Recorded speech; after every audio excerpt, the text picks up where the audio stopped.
Hola Berea, hola amigos de Berea. Hoy es jueves 6 de agosto.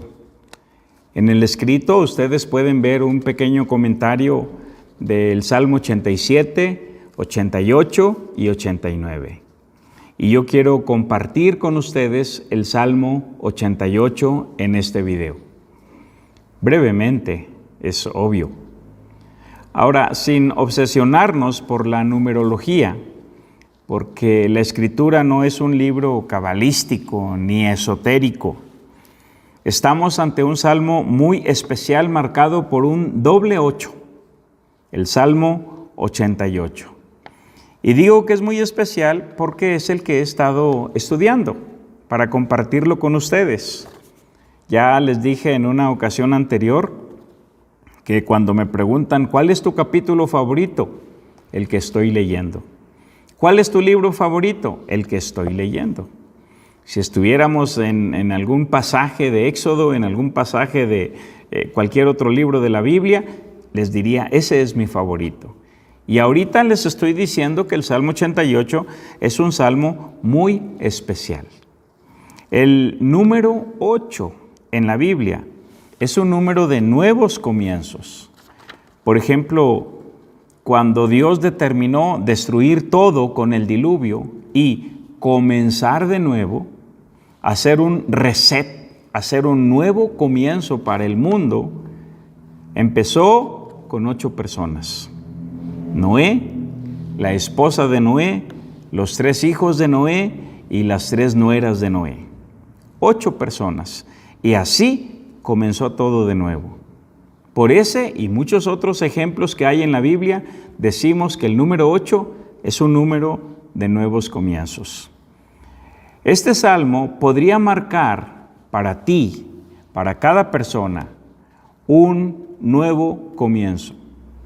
Obviamente todo dependerá de cómo reacciones a lo que yo estoy llamando la tanatología divina. No existe esa frase, ¿verdad? Pero imagínense, la tanatología divina. La palabra tanatología viene de 2 palabras griegas, thanatos, muerte, y logos, tratado o estudio. Ahora, la tanatología fue aceptada como ciencia por allí alrededor de los años 50. Hubo una psiquiatra y escritora de origen suizo-estadounidense que se llamó Elizabeth Kubler-Ross. Nació en 1926 y murió en el 2004. Ella se hizo especialista en el tema de la tanatología y en sus escritos ha señalado 5 etapas por las cuales pasan los pacientes terminales. Los pacientes que tienen una enfermedad terminal. Obviamente el coronavirus no califica como enfermedad terminal, pero estas 5 etapas se pueden ver no solamente en la enfermedad, se pueden ver en los problemas de divorcio, se pueden ver en problemas financieros, se pueden ver en cualquier otra situación de la vida. Número 1, la negación. Hablando de enfermos terminales, lo niegan. No lo aceptan.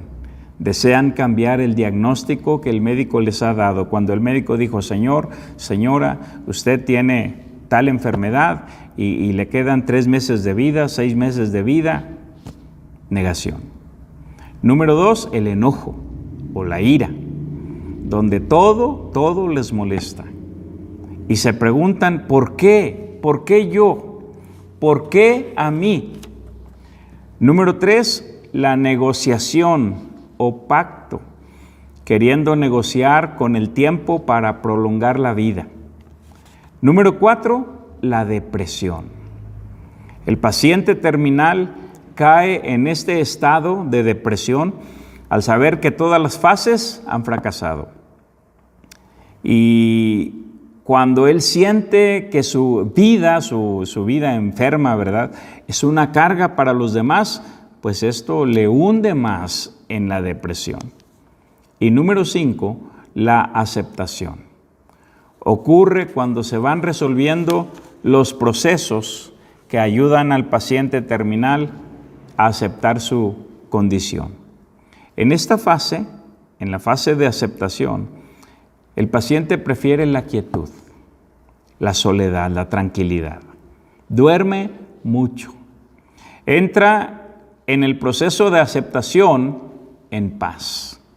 No manifiesta amargura ni dolor. Ahora, volviendo al Salmo 88, qué lástima que Emán, el autor del Salmo, no tuvo acceso a los estudios y los escritos de la doctora Kubler-Ross, porque quizá le hubiera sido de gran ayuda. En esta ocasión, el salmista, cuando leemos despacio el Salmo y meditamos en él, lo vemos como un paciente terminal. Él se siente a punto de morir. Miren cómo se expresa en el verso 3. Porque mi alma está hastiada de males y mi vida cercana al Seol. El Seol era el lugar de los muertos para los judíos, así le llamaban, Seol. En el griego le llamaban Hades, pero en el hebreo le llamaban Seol. Miren el verso 4. Soy contado entre los que descienden al sepulcro. Soy como un hombre sin fuerza. O sea, se siente a punto de morir. Casi podríamos decir como un cadáver. Dice el verso 5. Abandonado entre los muertos, como los pasados a espada que yacen en el sepulcro, de quienes no te acuerdas ya y que fueron arrebatados de tu mano. Ese es el sentir del salmista. Se siente abandonado entre los muertos. Ahora, no sabemos qué es lo que está pasando en realidad con la vida de este hombre. Hay que aclarar una cosa. Él cree en Dios. Dice el verso 1. Oh Jehová, Dios de mi salvación. Pero en la situación que está viviendo, esto es lo que manifiesta. Esto es lo que expresa. Este es su sentir. Tratando de ayudar a sus pacientes, la doctora Kubler decía que la muerte es un pasaje hacia otra forma de vida. Decía también que es un nuevo amanecer. No sé si la doctora creía en Dios, conocía la Escritura o no, qué le llevaba a decirle a sus pacientes que era un pasaje, la muerte, un pasaje hacia otra forma de vida, no lo sé. Hay un canto que es antiguo y a veces alguien puede recordarlo. Dice, al mundo adiós, buenos días allá. Hablando de cuando morimos, porque en la Biblia la muerte se menciona como dormir para el creyente. Pero les propongo aquí una pregunta para reflexionar. ¿Habrá algo peor que la muerte? No importa cuál clase de muerte, por enfermedad, por vejez, por el COVID, lo que sea. ¿Habrá algo peor que morir? Y aquí, analizando este salmo, les propongo 3 cosas peores que morir. Por esa razón estoy enfocando esto como la tanatología divina. 3 cosas peores que morir. Número 1. La primera cosa peor que morir sería morir sin esperanza. Morir sin esperanza. Dice el verso 5, la última frase, y que fueron arrebatados de tu mano. Arrebatados de tu mano por la muerte, obviamente ese es el contexto. El salmista se siente a punto de morir. Dice el verso 5, abandonado entre los muertos, como los pasados a espada que yacen en el sepulcro, de quienes no te acuerdas ya, y que fueron arrebatados de tu mano. Esto es interesante porque el Señor Jesús prometió y garantizó en Juan 10:28 que nadie los arrebatará de mi mano. Obviamente, lo primero que tenemos que hacer entonces es asegurarnos de que estamos en la mano de Dios, de que estamos en su mano. Porque el Señor promete, nadie los arrebatará de mi mano. En el libro de Romanos capítulo 8, en el verso 38, el apóstol Pablo nos dice algo semejante. Dice, por lo cual estoy seguro de que ni la muerte, ni la vida, ni ángeles, ni principados, ni potestades, ni lo presente, ni lo porvenir, ni lo alto, ni lo profundo, ni ninguna otra cosa nos podrá separar del amor de Dios que es en Cristo Jesús, Señor nuestro. Ni la muerte, ni la vida. Nada ni nadie nos podrá separar del amor de Dios cuando estamos en su mano. ¿Habrá algo peor que morir? Algo peor que morir sería morir sin esperanza. En segundo lugar, algo peor que morir sería morir sin respuestas. Morir sin respuestas. Miren las preguntas que el salmista hace en los versos 10 al 12. Dice, ¿manifestarás tus maravillas a los muertos? ¿Se levantarán los muertos para alabarte? ¿Será contada en el sepulcro tu misericordia o tu verdad en el Abadón? ¿Serán reconocidas en las tinieblas tus maravillas y tu justicia en la tierra del olvido? La pregunta sería, ¿qué es el lugar de los muertos? ¿Qué es la tierra del olvido, como dice aquí? ¿Qué es el Abadón? Estas expresiones se usan aquí también para hablar del lugar de los muertos. Entonces, ¿qué es el lugar de los muertos? ¿Cómo es? ¿Dónde queda? Recordando la frase de la doctora Kubler, ella hablaba de otra forma de vida. Pues bien, ¿dónde está esa forma de vida? ¿Cómo es? Obviamente, Dios siempre tiene respuesta en su palabra, en la Biblia. Siempre tiene respuesta. Pero en este momento no voy a hablar de eso, porque se haría muy largo este video. Y mi propósito es solamente despertar su interés para leer la Biblia, para leer la Escritura, para meterse aquí. En este tiempo del COVID, en estos tiempos del COVID, pues válgame la redundancia, nos queda mucho tiempo. Unos lo dedican para ver la televisión, otros lo dedican para leer libros, leer cuentos con sus hijos, y está bien. Pero ¿qué tal si apartamos también un tiempo para leer y meditar en este libro, la Biblia? Tiene respuesta. Entonces, una cosa peor que morir sería morir sin respuestas.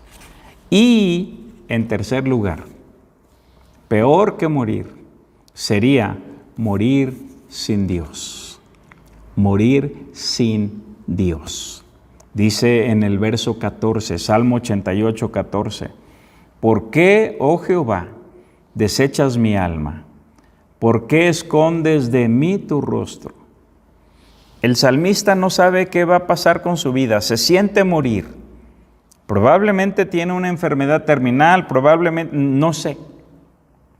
Pero lo que expresa es que está al borde de la muerte.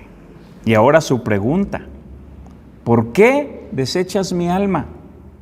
¿Por qué escondes de mí tu rostro?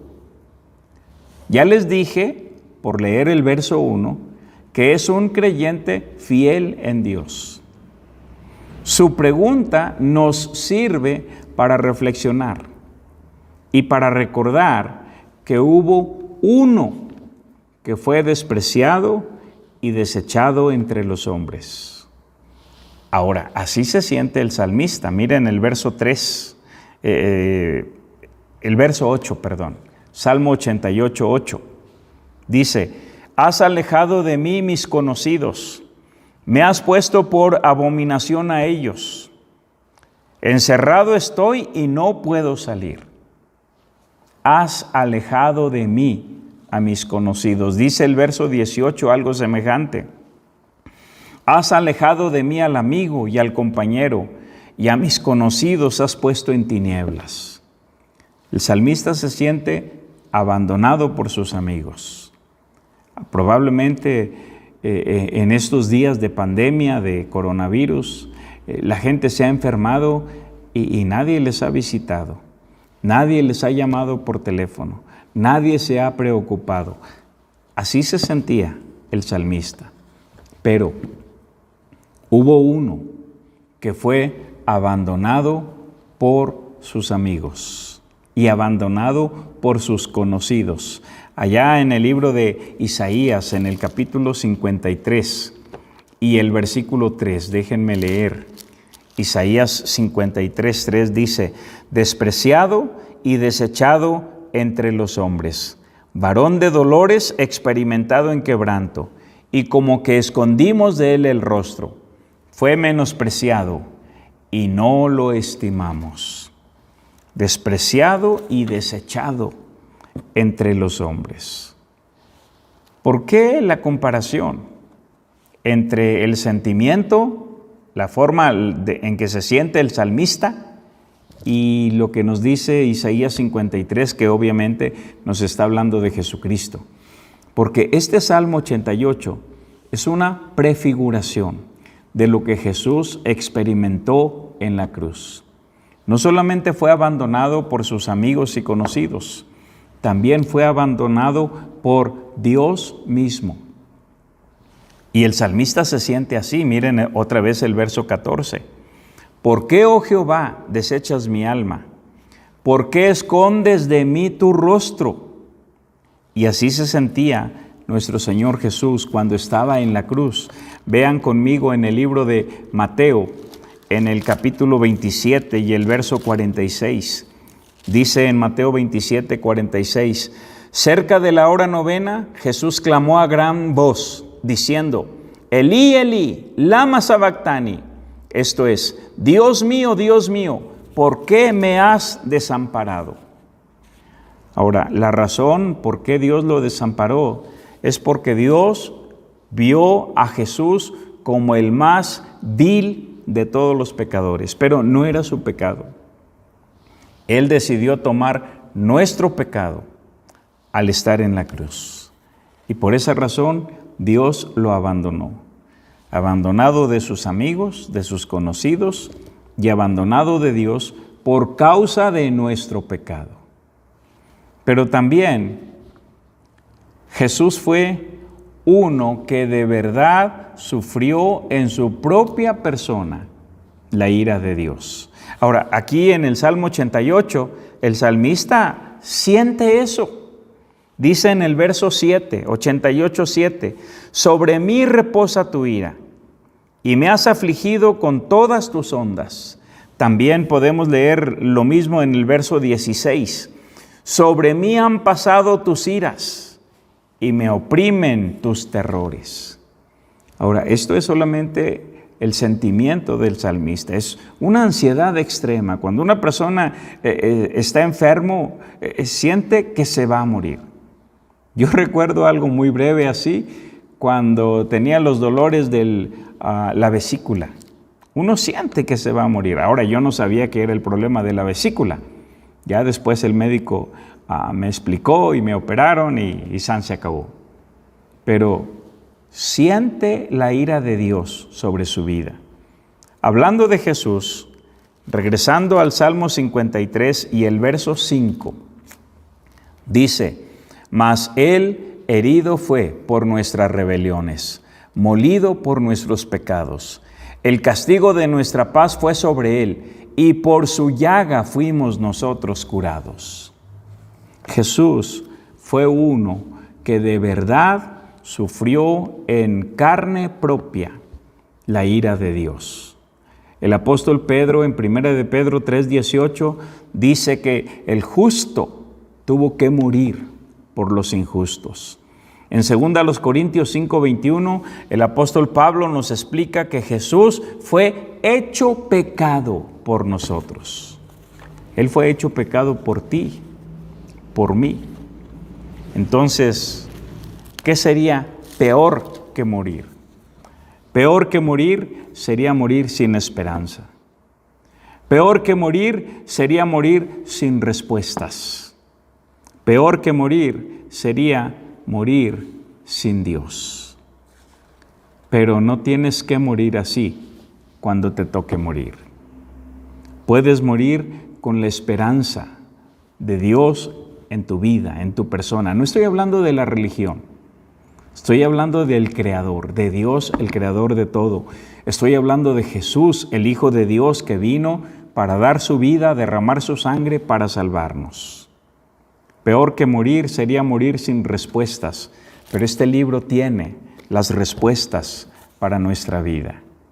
Peor que morir sería morir sin Dios y aún vivir sin Dios, como muchos hacen. Medita en este doble 8, número de nuevos comienzos. Nuestra vida solo puede comenzar de nuevo cuando tenemos una relación viva con el Dios vivo, el Dios de la Escritura. No es el Dios de la religión, es el Dios de la Escritura. Es el Dios creador de todo. Búscalo. Buscad a Jehová mientras puede ser hallado. Llamadle en tanto que está cercano. Porque después de morir, cuando la persona muere sin Cristo, ya no hay esperanza. Él te ama y te está buscando. Que Dios bendiga tu vida. Hasta luego.